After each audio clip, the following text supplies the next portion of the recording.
try this flip classroom thing and see how things work. Okay, so we are going to talk today about public policy, all right, which, as I said, is 5 to 15% of the exam, and not too much new stuff's going to come out here. It's more just a compilation of things we've talked about throughout the term. We're going to focus in this discussion mostly on economic policy, which we kind of touched on briefly in the bureaucracy unit. So, James Wilson's one of the preeminent political scientists on public policy. His textbook is often used in a lot of AP and college classrooms. And he looks at public policy from a cost and benefit standpoint. All right. So, a cost, as you see, is any burden, monetary or non-monetary, that the people must bear or think they have to bear if a policy is adopted. Okay, so obviously taxes come to mind. If we're going to adopt a policy of national health care, the taxes that go with that is a cost. And then the satisfaction is the monetary or non-monetary benefits that people will enjoy. So national health care, what people would enjoy is no denial of pre-existing conditions, for example. All right, moving along here. He splits it into 4 different types of policy labels. First one we have is majoritarian politics, which is when the costs and benefits are widely distributed. Best example there is national defense. We all benefit from a strong national defense, and we pretty much all pay for that with our federal taxes and whatnot. Interest group politics occur when the costs and benefits are concentrated. So only a few people share the costs, and only a few people get the benefits. Probably a recent example would be the Westboro Baptist Church we talked about. Only the soldiers' families who are being protested against would have the cost. The benefit would go to the Westboro Baptist Church, that they get to express their freedom of speech, if you want to call it that. Client politics describes when the benefits are concentrated and the costs are distributed. So farm price supports that we talked about from the AAA back in the New Deal. Benefits go to the farmers. They're getting extra money for their crops, and the costs are distributed to all of us because our higher taxes pay those farmers not to produce or to limit their consumption or artificially raise their prices. And in entrepreneurial politics, benefits are distributed and the costs are concentrated. Example he uses in his book is pollution controls on automobiles. We all benefit, less pollution in the air, cleaner environment. Costs are concentrated purely on the automobile industries having to raise their prices and whatnot. And he could argue that the prices are passed on to us, but for the most part, they're going to suffer from having to implement those standards. All right, advancing here. We have 2 types of economic policy. We have monetary policy, which is controlled by the Federal Reserve. This is how they regulate the money supply, control inflation, adjust interest rates. So mostly there is the interest rates. That's what we mostly care about with the Fed.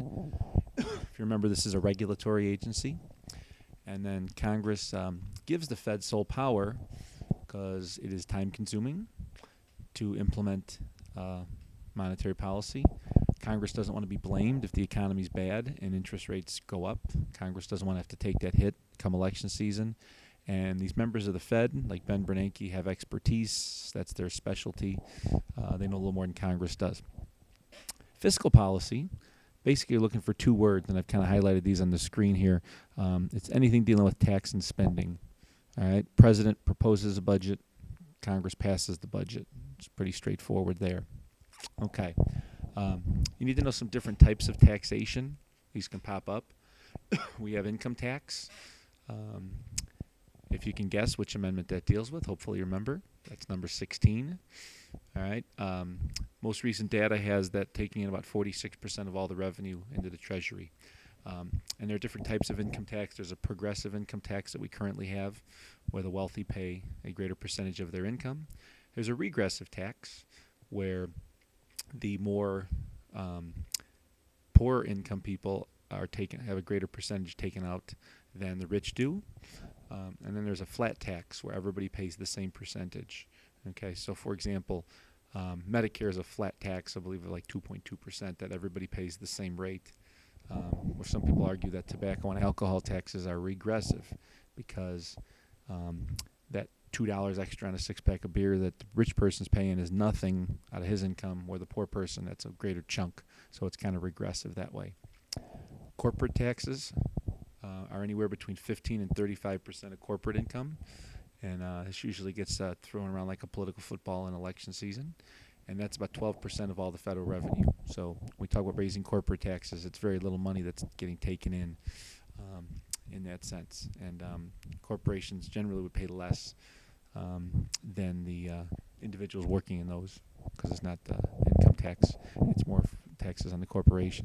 Some people also argue these are double taxes too, because the corporation's being taxed and then you're taxed as a stockholder on those dividends. We have social insurance taxes. Social Security, see there is 6.2%. That's paid by the employee and the employer. Currently, that's 4.2% because of a 2% tax that Obama insisted on for a year to stimulate the economy, and that's set to expire when we go over the cliff very soon, perhaps. And Medicare is 1.45%. I think earlier I said it was 2 something. It's 1.45%. That's 36% of all the revenue. And then in corresponding with that, that's over half of the output of the federal government, but it's 36% of the input. Excise taxes, we've seen these going back to even the constitutional times. That's Tabasco, gasoline, airline tickets, only 2.7% of the revenue. Some of these are also called sin taxes. You tax these higher to try and discourage the activity, or the richer people that are consuming these. Estate taxes is 1.2% of revenue. That's a tax you pay on your estate usually if you're over a millionaire. When you pass away, your heirs would pay 1.2% of that, or not pay, somewhere about 30% or so to the federal government on that money over $1 million. It only brings in 1.2% of all the revenue to the Treasury. And finally, we have customs, duties, and tariffs. With free trade and things, tariffs are almost non-existent, but that's about 1% of all revenue we have there. All right, moving along, we're going to look at the federal budget process and how that works. Okay, you should know what entitlements are. Covered these in Congress earlier. All right, federal programs let's move it over here. Sorry, that guarantee a special level of benefits to people who meet requirements set by law. That definition is straight from the College Board, so you want to make sure you're aware of that. Sorry, it's moving around a little bit there. All right, so guaranteed, all right, benefits to people that meet requirements, and you should have federal in your definition as well, okay? By definition, the person is entitled to the benefits if they meet that criteria set by the federal government, okay? So, for example, if I am 67 years old, I can collect Medicare. I'm entitled to that benefit. I've met the criteria that they have set forth. All right. Next, we have the spending on entitlements is mandated by federal law. It has to be paid. Federal government cannot limit how much you can, who gets it. If you have the requirements, it has to be paid. They can't change. They'd have to change the entire law and the entire structure. They can't, from one year to the next, say, oh, we're going to pay less to Social Security or less to Medicare. It's guaranteed and has to be implemented. All right. Some examples here: Social Security, Medicare, Medicaid. I've seen some books that say it is and some say it isn't an entitlement. It's a state-run program, even though the federal government came up with it, but it's implemented by the state, so it's more into federalism.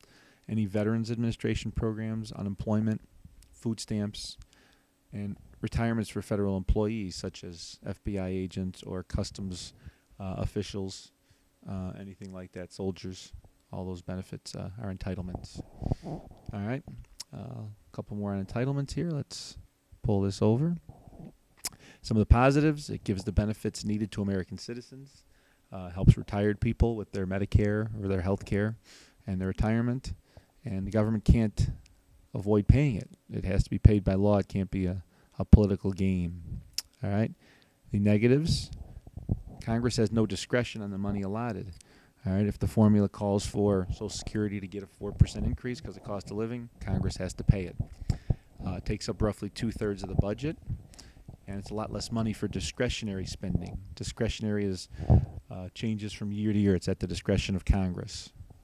And the more entitlements there are, the less money Congress and the president have to dole out to other programs. All right. The way the budget process works, the president proposes in January or February at the State of the Union. He doesn't read off the whole budget, but he unveils what his priorities are, what he'd like to see accomplished, and then he'll submit a budget shortly thereafter. His Office of Management Budget, remember this is his policy tool to give him an advantage in implementing the budget over Congress. So they would send instructions to all the agencies saying, how much money do you need? How much do you need FBI? How much do you need CIA? FDA and so on, okay? And the agencies send their requests. Here's how much we want, all right? In certain formulas, you get a guaranteed increase every year of X number percent. Some people use a zero-based budgeting approach where you start from scratch every year. So you might have $10 million one year, maybe you only get 5 the next. All right, Jimmy Carter was big on that. And then the OMB revises the budget before it ships it off to the president.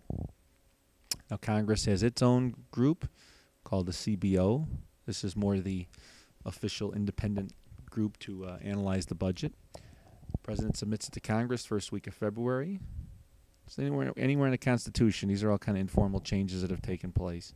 And then the CBO looks it over and sends a report to both chambers of Congress and says, here's what's going to happen. If you cut taxes 10%, here's what's going to happen in the future. If you raise the Social Security age, here's what's going to happen. And they work out how everything's going to be implemented. All right, and then there's 3 major committees. We have a budget committee that sets the goals. We have a Ways and Means committee that decides how to take in the revenue for taxes. That's only in the House, as we know. And then we have Appropriations Committee that decides how to spend the money and meet these targets, okay? And if we can't agree, if the budget doesn't meet the target, they pass reconciliation bills where they have to borrow money or find some different ways to make the budget work. Only a couple more minutes to go here. All right, by October 1st, all appropriations bills need to be passed. All right, that's the beginning of Congress's year. Here you see a historical graph. You can check the source out. I'm sure it's biased in some way. But you see the blue are the Democratic presidents, red's the Republicans, which, again, shows you it's a little partisan. Here's the deficits in the budget, how much more we have spent than taken in. You see a little bit of a surplus here in the late 90s in the first year of the Bush administration. And then obviously after 9/11, you see it decrease. And there's probably more recent data there as well. Remember, a deficit is not a debt. Debt is how much we owe. Deficit is how much more we are spending than taking in. All right? If they can't pass a budget by October 1st, Congress has to pass a continuing resolution, which basically says the government can exist for 30 more days or 60 more days on last year's budget. So they kind of go, month by month to get things done. That's kind of why this fiscal cliff coming up is such a big deal, because if we don't have a budget by the first of the year, some automatic cuts kick in. All right, some of the consequences of large debts. You might see this question later, hint, hint. There's a large amount of interest, and the burden is passed on to future generations. A lot of kids on this question like to say taxes will have to go up. Well, no, you don't have to raise taxes to balance the budget. You can also cut spending. That's why it's a burden to future generations. Something bad is going to happen if there's large deficits down the road. All right, and that kind of concludes our notes here on the budget process. We're going to have a discussion here on Wednesday on which way we want to go about doing this. I'm just going to throw some of the questions up here rather quickly. You can pause the screen if you want. But basically, this is what I'm hoping we can bring to the table for the discussion on Wednesday. From what I'm hearing, we should have a fiscal cliff resolution by tomorrow between Obama and Mr. Boehner. But if not, these are some of the things we're going to be talking about. So we can cancel all the Bush tax cuts for everybody. Taxes go up for taxpayers. We could cancel those only for incomes over $250,000, as the president has proposed. Mr. Boehner has countered with raising them on people over $1 million. We could raise the estate tax for inheritances over $1 million. There was a year where there was no estate tax. We could raise the capital gains and income tax rates, so raise the rates for people. We can impose a special tax on incomes over $1 million. That was the Boehner approach. We can enact a 6% national sales tax. This is some ideas that have been floated out just for deficit reduction. So when you go to buy a candy bar, it costs $1.10. You're going to throw an extra 6% in there for the feds. And we're going to have to close this because I can only do 15 minutes on here. So thanks for participating, and we'll talk probably Thursday. All right, thank you.